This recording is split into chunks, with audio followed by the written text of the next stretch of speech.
do it. Flicking the switch right now. I'm seeing green grass. I'm seeing mud. I'm seeing your feet. I'm seeing Aric Leavitt with Bluegrass Legends Dixon Lore. How are you doing? Hi, everybody. So you got something in store for us? You have something special to Back again. Why don't we talk about on another Sunday? Yeah. Why don't we kick it off with a Bill Monroe tune, fiddle tune called Big Sandy River.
Big Sandy.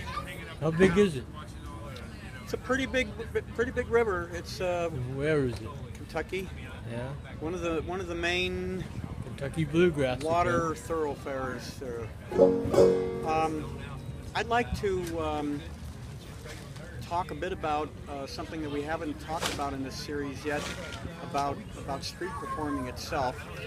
But first, before I do that, I want to give some recognition to a few people that I haven't mentioned yet. There was a folk singing group, a legendary folk singing group in the late 50s through the 60s and after, called the Kingston Trio.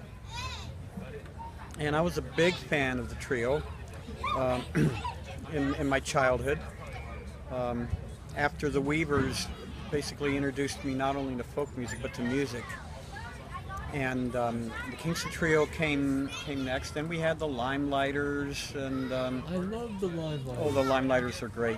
They were like pretty much my favorite. The Gateway Singers, Peter, of the Paul, 60s and Mary. And I guess late 50s as well. Gateway Singers, Peter, Paul, and Mary. But the Kingston Trio, their original banjo player was Dave Guard, and he is departed. I knew Dave, and Dave had a very distinctive way of playing the banjo, and because he was a very distinctive kind of guy, he really was very inventive. And in fact, when you hear the song Tom Dooley, the big hit, that's Dave Guard plucking the banjo where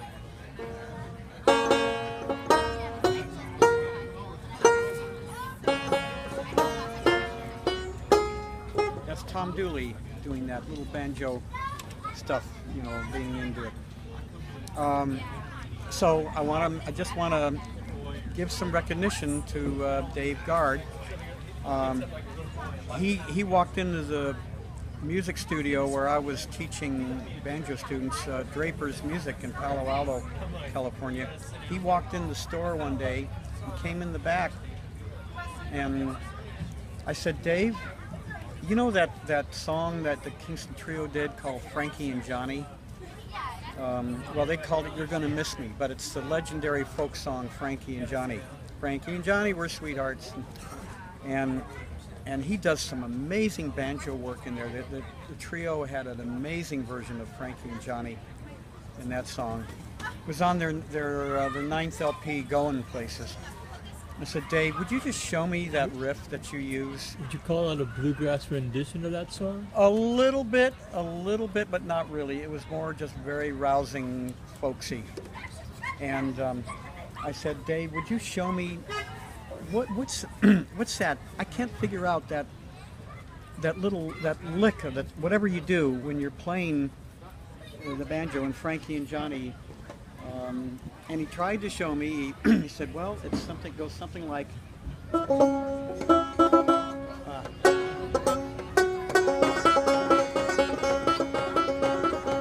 Something right there in that area there, and on the first, second, and fifth string, and I still can't do it the way he does it.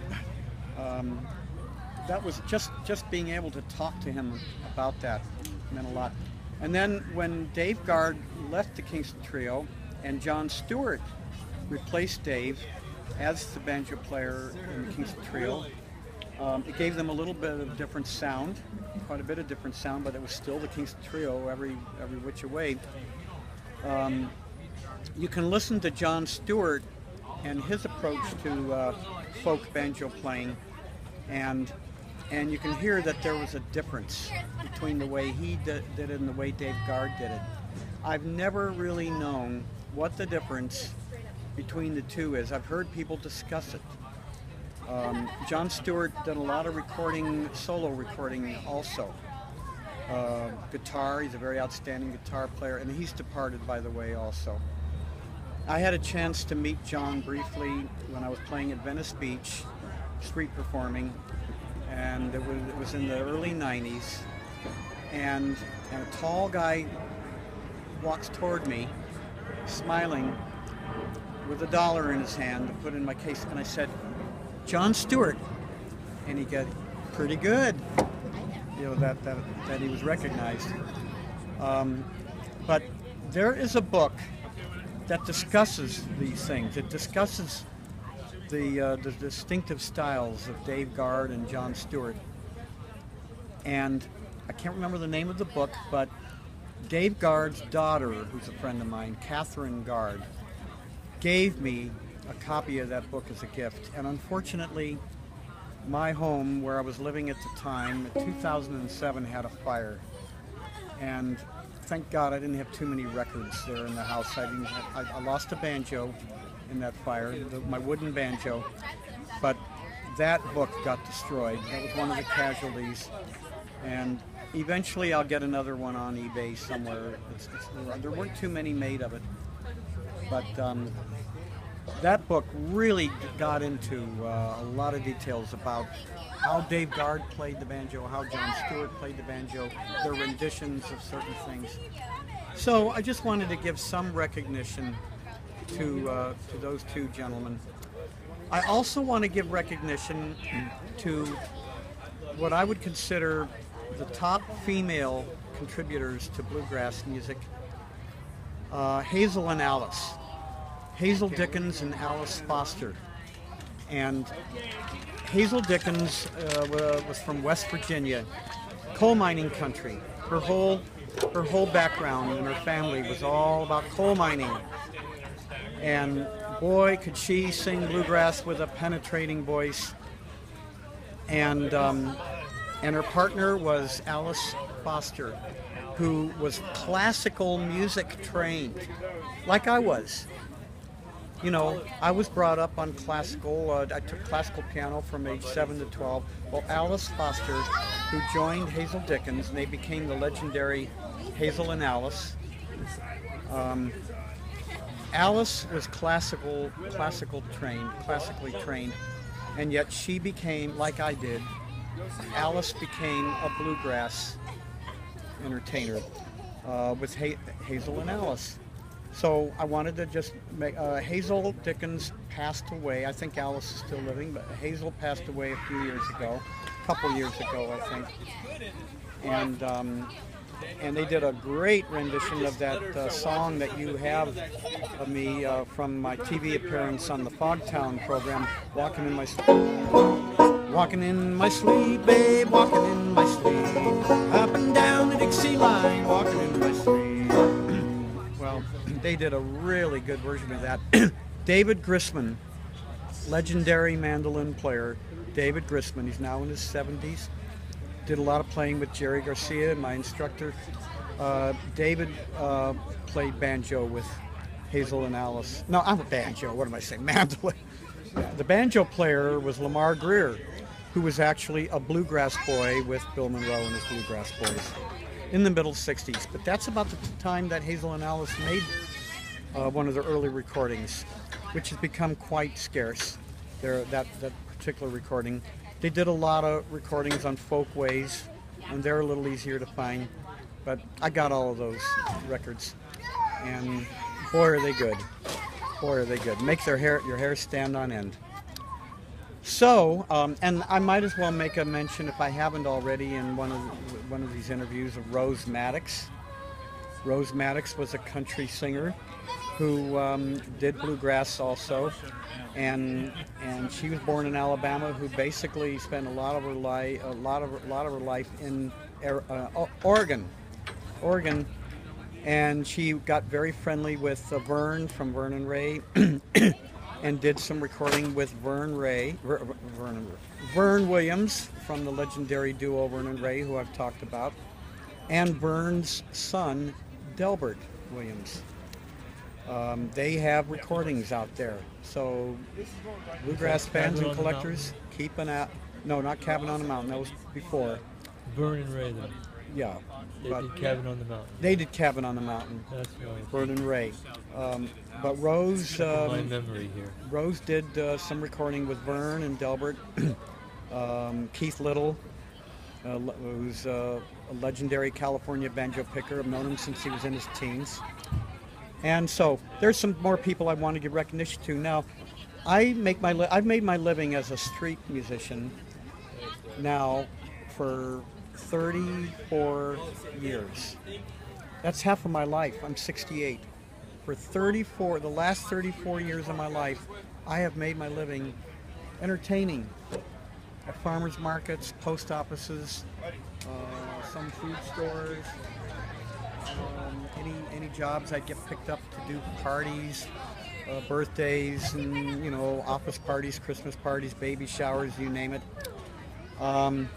And occasionally a recording studio session. I've done a few of those.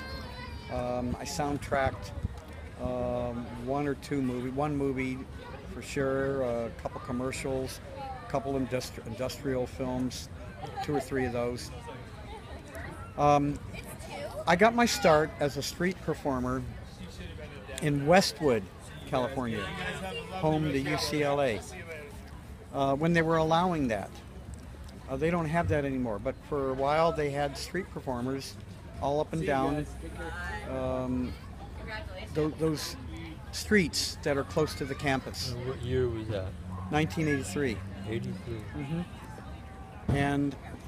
And I realized, good gosh, I can make a living doing this. And I was only 34 at the time in 1983. Of course, there are regulations that you have to adhere to in every locality, wherever you go. It may be varied a little bit. Overall, we have a right, we have First Amendment rights to do that. Only occasionally have I've ever had problems with either cops or vendors. Very, very rare.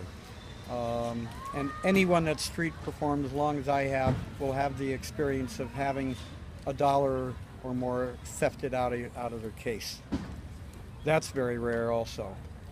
But it's happened.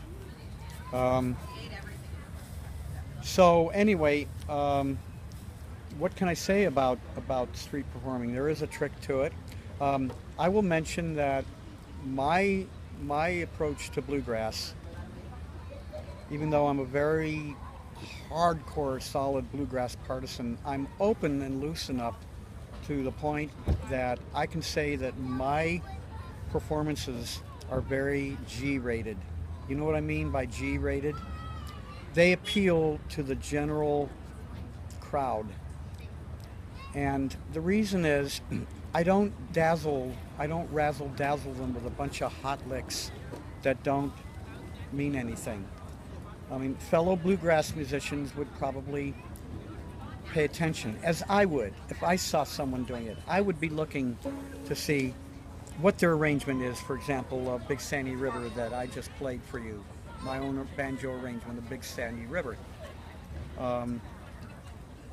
But I concentrate heavily and focus heavily on the melody because people like melody.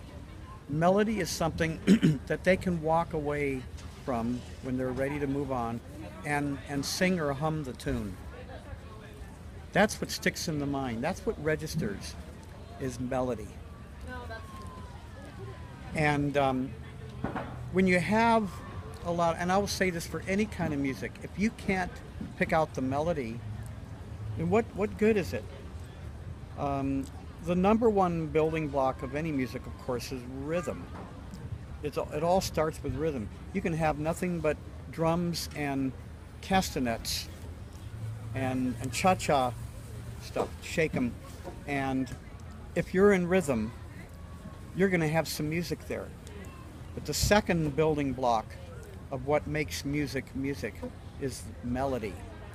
The third one would be harmony, and that's really a bonus. But if you don't have any harmony, you just have single melody, you've got enough. With the rhythm and the melody, you got enough right there that can get people dancing to it. And that's really the secret. That's really the art. I try to do a lot of songs that people are familiar with. I get a lot of requests for dueling banjos, Foggy Mountain Breakdown that they did in Bonnie and Clyde, the Ballad of Jed Clampett from the Beverly Hillbillies, and of course I make sure I do Blue Moon of Kentucky. Everyone's heard that one. Of course, Bill Monroe wrote it, and then he recorded it, and Bill alone made it very popular. Then Elvis Presley had a million seller with it. Well, Bill's might have been a million seller even, but Presley might have had 2 million sold of that. And so, anyway, as a street performer, it's not a luxurious profession. There were times when I was making a couple thousand a month doing it, playing at the Redondo Beach Pier, all that, 3rd Street Promenade.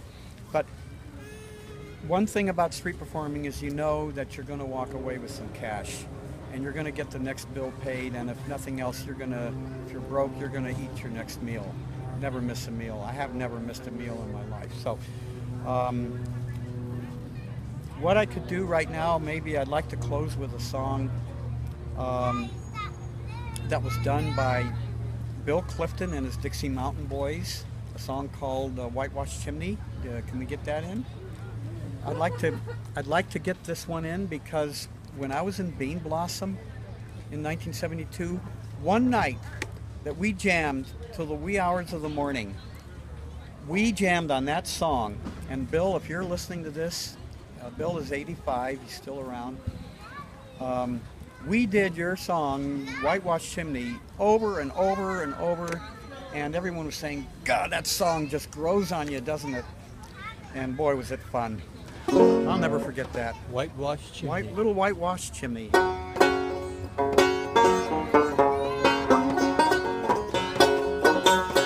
the Mississippi flowed on the sunny southern shore, and the steamboat comes a-puffing round the bend. There's a little log cabin with a grapevine on the door, and a little whitewash chimney at the end. I'm going back to the place I love so well. Folks come on, run on again. There's a little old log cabin with a grapevine on the door, and a little whitewash chimney at the end.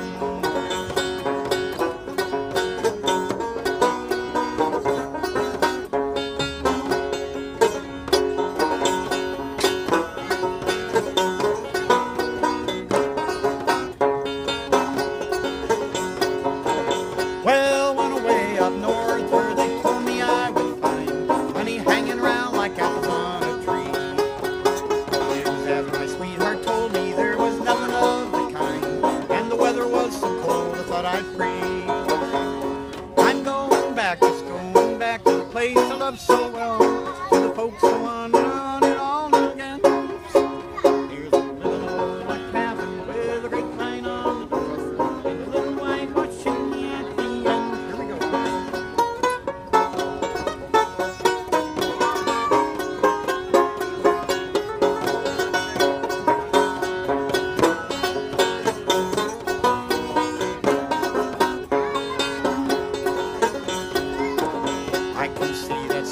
rising from that little old chimney top as it welcomes me and greets me from the breeze. And I'll start running, and I know I'll never stop till I've landed in that cabin on my knees.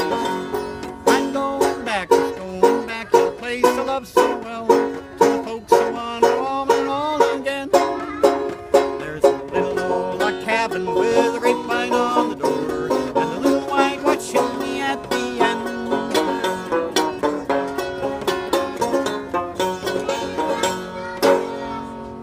Little whitewash chimney. Thank you.